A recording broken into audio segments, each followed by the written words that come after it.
pumping blood through a giant mechanical body. The place never truly slept. 300 employees on the books, 40 loading bays, millions of dollars of inventory moving every week, and yet half the warehouse floor sat empty. Not because business was bad, business was exploding. Online orders had doubled in 2 years, then doubled again. Trucks lined up outside the gates at 4 a.m., waiting for bays to open. Drivers slept in their cabs. Dispatchers screamed into headsets. Somewhere on the East Coast, a customer was furiously refreshing a tracking page. And somewhere in this warehouse, the box they wanted was sitting on a pallet that nobody had time to unwrap. The problem wasn't demand. The problem wasn't capital. The problem wasn't equipment. The problem was staffing. Nobody could get hired. Inside the HR office on the second floor, Tanya Ruiz stared blankly at another failed lab report on her monitor. The fluorescent light above her desk had been flickering for 3 weeks. She'd put in a maintenance request, then another. Then she'd given up and started thinking of the flicker as a kind of company mascot. A small, stuttering metaphor for everything else. Failed THC failed. Adulterated sample failed. Temperature out of range. She leaned back slowly in her chair. The chair groaned. Everything in this building groaned eventually. You've gotta be kidding me. Across from her, Greg from recruiting looked up from a stack of applications he'd been working through since 7 a.m. He had the look of a man whose patience had been worn down to the consistency of wax paper. What happened now? Tanya turned the monitor toward him. Another temperature fail. Greg laughed tiredly, the kind of laugh you do when you're choosing between that and crying. That's what, 5 this week? 6. Damn. It's Tuesday, Greg. I know it's Tuesday. Tanya closed her eyes for a second. The flickering light above her pulsed softly through her eyelids, like a heartbeat. The company had spent thousands running ads across the city. She had personally signed off on most of them. Now hiring, no experience needed, start immediately, full benefits, $31 an hour starting pay. People flooded in every day. The waiting room downstairs was always packed by 9 a.m. Single moms in their best blouses, ex-servicemen in pressed jeans, college kids who'd dropped out, kids who hadn't, men in their 50s who'd been laid off from the steel plant when it closed. Tanya knew faces by now. She knew the regulars. She knew which ones had tried twice already. The interviews were easy. Most applicants passed. The job itself wasn't complicated. Move boxes, scan labels, operate pallet jacks, unload trucks, stack pallets. A person could learn 90% of the work in a single shift. The other 10% was knowing which supervisor to avoid on which day. And the benefits were almost unbelievable for warehouse work. Medical with a deductible a human being could actually afford. Dental, vision, a 401k with a real match, 6%, vested after a year. Overtime pay at time and a half. 2 weeks paid vacation, 3 after 5 years. The company was desperate to keep people. They'd raised the starting wage 3 times in 18 months. The CFO had personally approved a referral bonus program that paid out $1,000 after 90 days of attendance. The break room had a vending machine with free granola bars. But corporate policy required identity verification, criminal background checks, urine drug testing. And the urine test was destroying everything. The warehouse had become infamous across the city. People had nicknamed it the Pee Factory. Tanya hated hearing it, especially because it was true. The hiring process had become a revolving door of failed tests, fake urine, nervous applicants, and absolute insanity. Some weeks they hired 2 people for every 15 interviews. Some weeks, 0. And the worst part? Most of the applicants weren't failing for hard drugs. It was weed. Mostly weed. Construction workers, college kids, single parents, former restaurant workers, military veterans with VA cards prescribing the exact thing they were getting fired for. People trying to rebuild their lives after layoffs. People trying to put a kid through community college. People who hadn't smoked since the weekend and couldn't believe their bodies were still holding on to it. Perfectly functional adults who simply couldn't pass the urine test. Meanwhile, the warehouse itself was falling apart from understaffing. Managers worked double shifts and slept on couches in the break room. Forklift operators skipped breaks and developed back problems they were too tired to complain about. Supervisors were unloading trucks themselves because there weren't enough workers, and 3 of them had thrown out their backs in the same month. Every week, corporate sent angry emails demanding faster hiring numbers. Every week, HR sent back the same answer: failed tests. At first, the cheating attempts were almost funny. People arrived carrying gallon jugs of water like pilgrims approaching a shrine. The water jug applicants. Tanya had stopped commenting on them around month 3. They were too earnest. They thought they had a system. Applicants sat in the waiting room sweating through their shirts after drinking absurd amounts of fluids, trying to dilute their urine into something the lab couldn't read. One guy drank so much water he nearly fainted during orientation. He hit the floor with the slow rolling collapse of a man whose blood sodium had given up the fight. Paramedics were called. He survived. He did not get the job. The clinic report came back: dilute specimen. Tanya had learned more about human urine in 6 months than she ever wanted to know for the rest of her life. Specific gravity, creatinine levels, temperature ranges 90 to 100 degrees Fahrenheit. Anything outside meant the sample was suspect. The chemistry of pH balance and how nitrites tipped off the lab to certain adulterants. Things she never imagined would become part of her daily vocabulary. Things she would never be able to unknow. Things she had once mentioned at a dinner party and watched her sister-in-law set her wine glass down very, very carefully. Then came the home remedies. The internet was full of them: subreddits, YouTube tutorials, TikToks where someone whispered the recipe over a stock photo of a kidney. Vinegar, baking soda, activated charcoal, detox teas with names like liver reset and kidney surge, cranberry juice by the gallon, Naloxone pills until the skin flushed red. Applicants walked into the clinic smelling like chemicals and stomach acid. One woman admitted she'd spent 2 days drinking pickle juice because her cousin swore it scrubbed the kidneys. Another applicant arrived with urine so bright green, the lab technician thought the sample cup had melted. They sent it to a secondary lab. The secondary lab called back baffled. Greg once whispered to Tanya, leaning over the divider between their desks, "At this point, I think these people are poisoning themselves harder than the drugs ever would." She didn't disagree. But the real madness started when people began bringing fake urine. That changed everything. At first, the clinic didn't realize what was happening. They just noticed strange results. Samples that were too cold, too hot, chemically perfect, almost suspiciously perfect, the way a forged painting is too clean. Oddly sterile, with no trace minerals at all. Slightly off color, like someone had mixed yellow food dye into water and called it a day. Then the story started. One applicant dropped a small bottle out of his sweatpants while pulling out his ID. He froze. The bottle rolled across the linoleum and came to a stop at the receptionist's foot. The receptionist looked down. The applicant looked down. Neither of them spoke for what the receptionist later described as an eternity, but probably more like 4 seconds. He left without saying a word. Another walked into the clinic bathroom with hand warmers taped to his inner thighs, the kind hunters use, activated by air, designed to keep deer blinds warm in November. The clinic supervisor, a woman named Carla, who had worked in occupational health for 19 years, said she could smell the iron oxide from the doorway.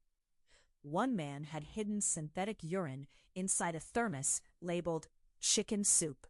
Another taped a pouch to his stomach under 3 layers of compression clothing in the middle of summer. He sweated through everything. By the time he reached the bathroom, the pouch had slid down to his waistband. and the tubing had popped loose. He emerged from the stall 30 seconds later, walked past the lab tech without making eye contact, and went directly to his car. The clinic staff became paranoid. Everybody looked suspicious. People walked strangely, sweated nervously, adjusted their clothes constantly, tried not to clink. One applicant walked into the bathroom and came out 2 minutes later with urine somehow hotter than coffee. The technician stared at the cup, then at the temperature strip, then at the applicant. "Sir, this sample is 112 degrees. The man blinked. "Is that bad?" "Sir, that's a fever bordering on death." "Oh." A long pause. "Could you, write down that I'm sick?" The clinic staff laughed about that one for weeks. Carla had it printed on a coffee mug. The mug lived in the break room on a shelf above the sink, where new hires eventually noticed it and asked. And someone always told the story, and that's how legends survive. Then came the woman with the Bible. Nobody in HR ever forgot her. She looked completely normal, middle-aged, polite, professional, soft-spoken. She'd worn a cardigan to the interview and answered every question with the kind of measured warmth that made Tanya think, finally, an adult. Her name was Marlene. She had 2 grown kids. She'd been a hospital admin for 15 years before her department got outsourced. She wanted, in her words, something physical, something with my hands, something where I'm not staring at a spreadsheet that won't load. Tanya had nearly cried with relief. When security asked Marlene to empty her pockets before the test, she hesitated. That hesitation was enough. The security officer, a soft-spoken older man named Reggie, who'd worked at the warehouse for 9 years and had seen most of what a person can see, quietly asked her to also place her purse on the counter. Marlene's hand tightened on the strap. She set it down very carefully, like it was full of glass. Inside her purse was a hollowed-out Bible containing a 4-ounce bottle of synthetic urine, 2 feet of rubber tubing, the kind used for aquariums, 2 hand warmers still in their wrappers, surgical tape, a small digital thermometer with a flexible probe, a folded printout of instructions, helpfully diagrammed. The clinic supervisor, Carla, just stared silently at the setup. Reggie stared too. Marlene stared at the floor. Finally, Carla asked almost gently, "Did you build this yourself?" Marlene nodded proudly. "My nephew helped with the tubing." The entire HR office lost it when they heard the story. Greg laughed so hard he had tears in his eyes, gripping the edge of his desk. "She built a fake urine survival kit inside scripture," he kept saying, like he couldn't believe the universe had granted him this gift. "She built it inside the Bible, Tanya. Inside the Bible." Tanya laughed too, for about a minute. Then she stopped laughing, because Marlene had been one of the most qualified candidates of the month. Because Marlene had 2 kids in college. Because Marlene had spent her own money, $60, $80, on a kit she found on a sketchy website, and she had practiced with the tubing in her bathroom, and she had thought through the temperature problem and solved it. And she had walked into this building with the kind of preparation Tanya wished her own employees showed for actual job tasks. The funniest stories were usually hiding darker realities. Most applicants were desperate. Rent was rising. Food prices were insane. Daycare cost more than rent in some neighborhoods. Jobs were scarce, and the ones that weren't scarce paid $11 an hour and offered no benefits and scheduled you in 3-hour increments 4 days a week. People needed work, and this warehouse was one of the few employers paying enough for people to actually survive comfortably. $31 an hour for entry-level warehouse work was almost unheard of in the area. People talked about the job like it was winning the lottery. Cousins called cousins. Neighbors pulled neighbors aside at barbecues. "You should apply, man. Just stop smoking for a few weeks and apply." And still applicants kept failing over marijuana. Meanwhile, half the management team drank heavily every weekend. The shift supervisor over receiving had been to 2 outpatient programs. The operations director was famously a vodka guy. The regional manager had been pulled over twice in his company SUV and quietly transferred each time. That irony wasn't lost on anyone. One afternoon, Tanya sat in on a management meeting where supervisors complained about staffing shortages. The conference room had a whiteboard nobody had cleaned in 3 months. A faded marker outline of a 2-2 chart still ghosted through the surface, mocking any attempt to draw a Q3 chart over it. "We're drowning out there," one manager said. He was in his late 40s and had the kind of permanent 5 o'clock shadow that came from working 16-hour days and giving up on the concept of grooming. "We're missing shipping targets every week." Another supervisor rubbed his eyes. "I had 2 forklift drivers quit this month. One went to drive for the soda distributor down the road. They don't drug test. They make $28 an hour. That's $3 less than us, Tanya, and he took the cut to leave." "Why?" someone asked. "Because his cousin failed a piss test here last month and told him not to bother." Then the operations director, a tall, soft-bellied man named Dud, who wore golf polos year-round, looked across the table at Tanya. "So what's the issue? Why can't HR fill positions?" Tanya opened her laptop. She had been waiting for this question for 9 months. She had a slide deck ready. She had numbers ready. She had somewhere deep in her chest a small fire that had been waiting for permission to burn. Because 70% of applicants fail the urine test. The room went quiet. 70? Someone repeated. Yes. For cocaine? No. Meth? No. The room already knew the answer. Mostly marijuana. One supervisor laughed bitterly. "You're telling me we can't unload trucks because people smoked weed on their day off?" Nobody answered him, because that was exactly what was happening. But corporate headquarters refused to budge. They believed strict policies reduced accidents and legal liability. They cited insurance memos from 1997. They cited a workplace safety study from a state that didn't share a border with this one. They cited the company's values. So the screening continued, and applicants became more creative. The internet had turned drug test cheating into an entire underground science. People came prepared. Synthetic urine brands with names like Quick Fix and Sub-Solution and Monkey Whiz sold at head shops, gas stations, and certain auto parts stores under the counter. Powdered urine kits. Actual freeze-dried human urine, harvested from somewhere nobody asked questions about, that you reconstituted with water like instant soup. Detox drinks costing over $100, marketed in the same loud chrome bottles as energy drinks for men, with names like Cody. Heat strips, heat packs, heat belts, hidden tubing systems.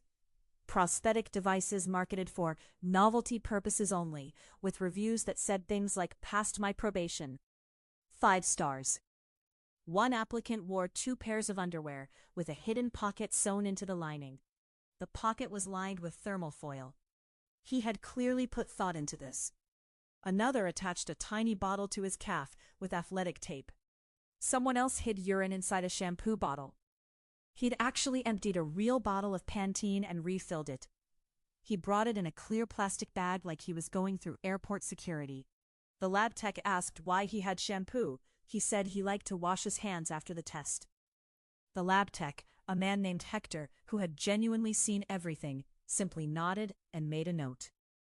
One applicant tried using animal urine. The lab caught it almost instantly. The technician reportedly stared at the results, then at the applicant, then at the results again, and finally said, "I'm pretty sure this came from a horse." The applicant, and this was the part Tanya could never get over, argued. "It came from me," he insisted. "Sir, the creatinine is wrong by an order of magnitude." Sir, it was a big lunch. The clinic banned him from the property. He came back 2 weeks later under a different name. He was rejected again, this time for fraud. Then there was Leonard. Nobody ever forgot Leonard. Leonard looked like the perfect candidate. Background: strong work history, 8 years at a regional distribution company that had closed when its parent firm went under. Professional attitude.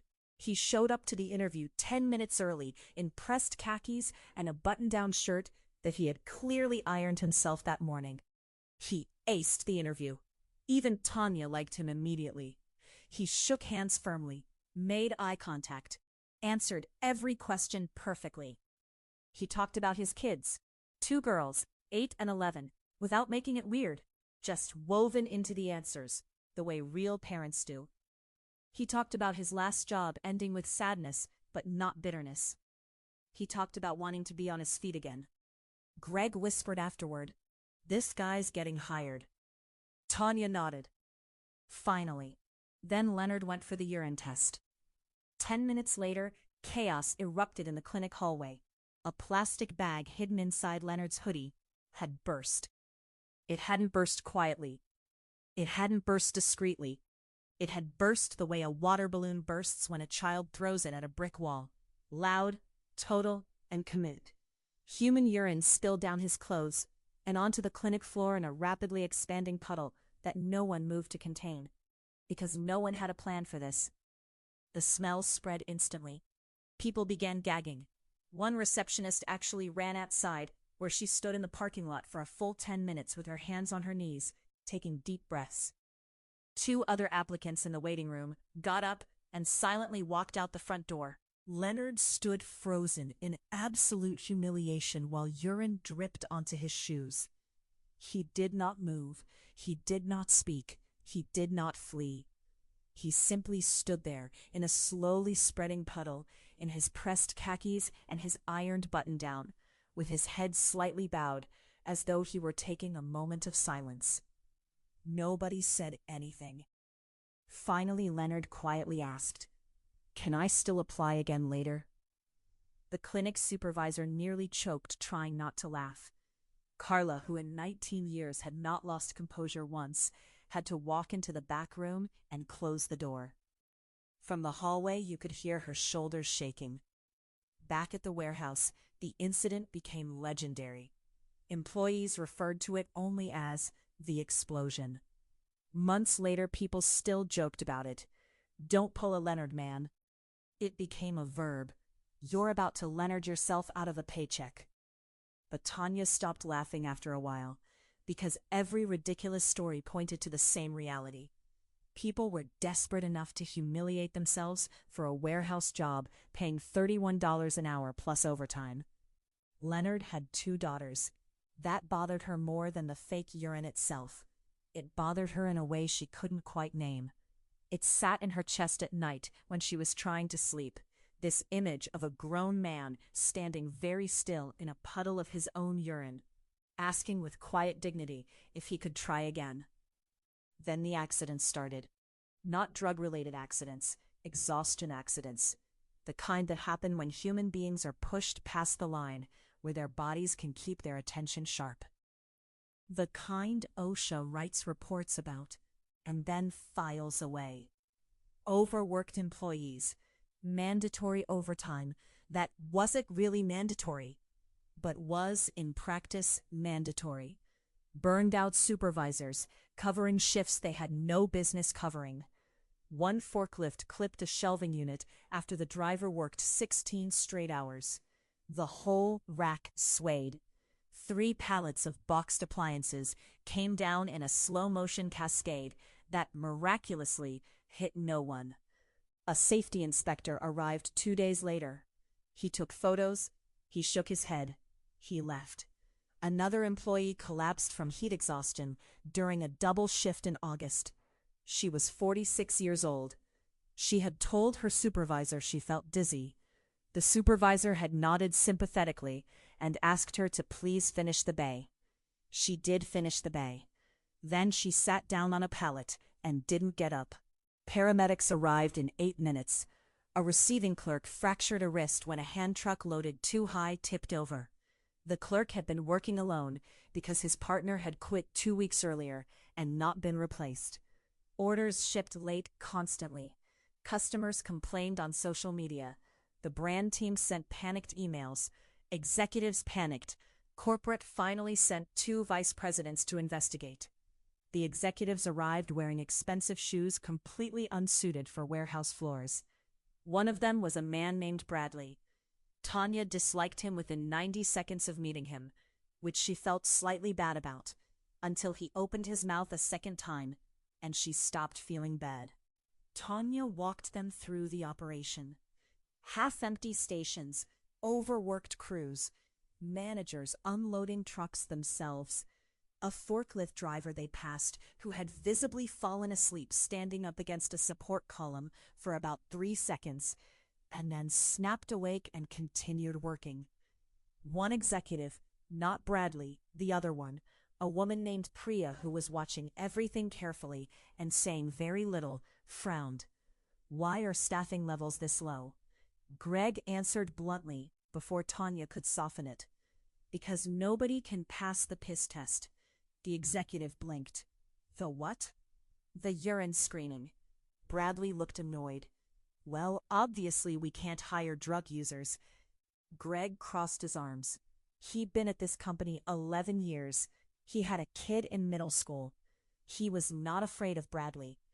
"With respect, sir, we also can't run a warehouse without workers." That shut the room up. Priya wrote something in a small black notebook. Later that afternoon, they held a private meeting. Spreadsheets covered the conference table. The whiteboard had been wiped, finally, in honor of corporate's visit. Turnover numbers, staffing shortages broken out by shift, department, and tenure. Overtime costs that had ballooned 340% year over year. Missed delivery penalties from 3 major retail clients. A line item simply labeled miscellaneous workers' comp that had quietly tripled. Then Tanya presented the hiring statistics. Applications received, way up. Interviews completed, way up. Way up. Drug test failures, way up. One executive, Priya, again, stared at the numbers. 70% fail for THC? Yes. And these are mostly entry-level warehouse jobs? Yes. No driving? No machinery beyond pallet jacks for most of these? Mostly no. Priya leaned back slowly. She set her pen down. Outside the conference room window, Tanya could see half-empty loading docks. Truck after truck waiting to unload. A driver was leaning out his cab window, arguing with a dispatcher. The dispatcher was holding a clipboard with both hands and looked like he was about to throw it. Finally, Greg said what everyone else was too afraid to say. "We're screening out half the workforce for a job people can learn in 8 hours." Silence. Bradley opened his mouth. Priya glanced at him. He closed it. Nobody argued, because everyone knew he was right. 3 months later, corporate changed the policy. The memo was 12 pages long and full of language about modernizing workforce health screening and evolving regulatory landscapes and competitive compensation strategy alignment. Tanya read it 3 times to find the actual change buried in the third-to-last paragraph. Marijuana would no longer automatically disqualify applicants for standard warehouse positions. Hard drugs still mattered. On-the-job impairment still mattered. Safety violations still mattered. Drivers and machine operators in safety-sensitive roles still got the full screen. But THC alone for warehouse floor positions no longer meant automatic rejection. The effect was immediate. Applications surged. Tanya had to bring in a temp just to handle the intake. The waiting room downstairs filled up by 8:30 a.m. instead of 9. People who had given up months ago came back. People who had never bothered to apply because their sister had told them not to bother, they came in too. Hiring stabilized. The fake urine incidents disappeared almost overnight. No more hand warmers. No more exploding bags. No more suspiciously steaming samples. No more thermoses. No more Bibles. The clinic staff practically celebrated. Carla brought in a bundt cake. Hector brought in store-bought cookies, and somebody made a joke about checking them for adulterants. Everyone laughed. Then everyone got quiet, because the laughter had a slightly hysterical edge, the kind that comes from people who have been holding something heavy for a long time, and have just been allowed to set it down. And something else surprised Tanya. Many of the previously rejected applicants turned out to be excellent employees, reliable, hardworking, consistent. Most of them didn't even smoke anymore by the time they were hired. They'd quit waiting for the policy to change, found out about the new rule, and just showed up. One became a shift lead within 6 months. He had the kind of natural authority you can't teach, and a way of de-escalating arguments between forklift drivers that the operations director described as frankly miraculous.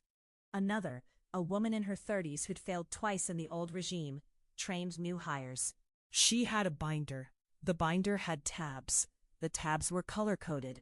New hires loved her. One man who had failed twice for THC, Tanya remembered him, a quiet guy in his 40s named Marcus, who had walked out of the clinic the second time without saying a word. Eventually became warehouse safety coordinator. He was the one who pushed through the new fatigue management policy. He was the one who installed the heat stress protocols. He was the one who, when somebody collapsed on a hot August afternoon 2 years later, was on the floor in 90 seconds with water and a cold pack and a clear head. Tanya thought about Marcus a lot. The irony haunted her.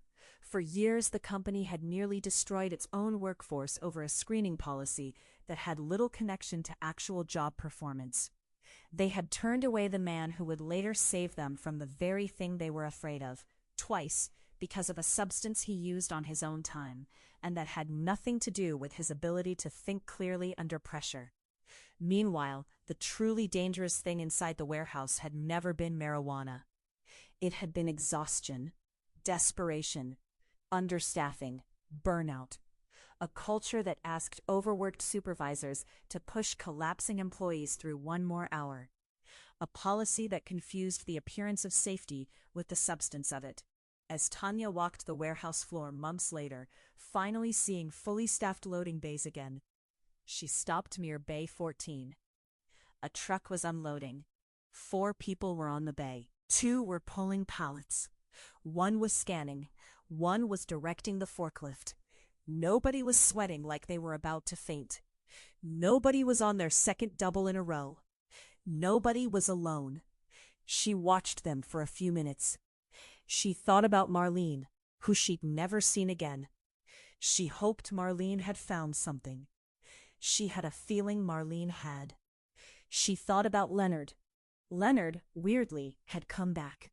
6 months after the policy change. Different shirt, same handshake. He had passed the test, gotten the job, and was now— Tanya checked her phone, because she sometimes pulled it up to remind herself that this was real. A senior pick-pack associate with a perfect attendance record and a bonus check coming at the end of the quarter. Tanya saw him sometimes in the hallway. They never spoke about that day. They didn't need to. The smile he gave her was a complete sentence. She thought about the woman who'd drunk pickle juice for 2 days. She thought about the guy with the 112-degree sample. She thought about all the people who'd never come back, who'd been told no and believed it, who were probably still out there somewhere, working $12 an hour shifts at gas stations and dollar stores and warehouses that paid less and screamed just as hard. She thought about how many of them could have been Marcus, how many of them were Marcus, somewhere else, unrecognized, holding up someone else's broken system. She thought about Bradley, who had been quietly reassigned. She thought about Priya, who had sent her a brief, dry email 2 weeks after the policy change that said only, "Keep going." The fake urine had never really been the story. The story was how far ordinary people were willing to go just to survive. The story was a Bible, hollowed out by a hospital admin who had 2 kids in college.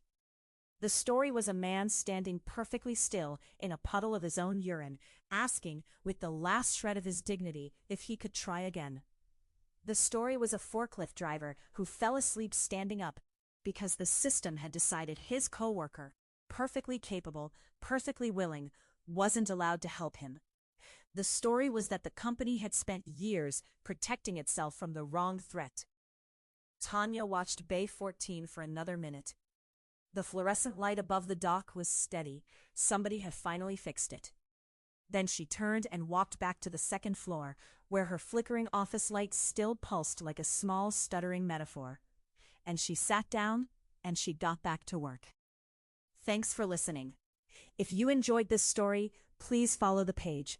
We're a new channel trying to reach more listeners like you. And your support truly helps us grow and continue sharing stories that matter. Don't forget to like and leave a comment. And if you have a story of your own you'd like to share, send it in. Our email is in the pinned comment and description below.